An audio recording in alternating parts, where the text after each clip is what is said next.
Welcome to Kenton's videos. Enjoy the video. You open the image and start now. Duplicate the background layer to protect the original, then zoom to 100% to inspect edges. Use a quick selection for simple subjects or the pen tool for precise curves. The Y is control. Selections determine final edge quality. Once a rough selection is made, refine by adding or subtracting areas. Make sure to switch brush size for hair and fine details. Keep an eye on contrast, so edges stay visible and correct immediately. Now you convert the selection into a layer mask so edits remain reversible, and continue by opening Select and Mask to treat transitions.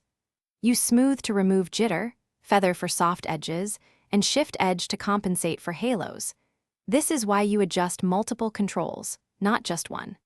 Once done, zoom and paint directly on the mask with a low-opacity brush to bring back hair strands or to remove leftovers, and toggle the overlay view to verify transparency against light and dark. Finish by adding a replacement background or export as PNG to preserve transparency.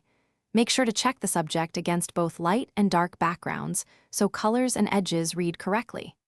If you see color fringing, enable Decontaminate Colors or manually desaturate fringe pixels. This corrects color bleed.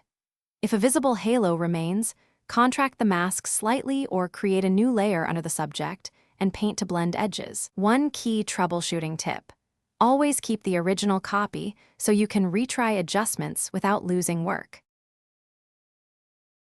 Thanks for watching. Consider subscribing if we helped you.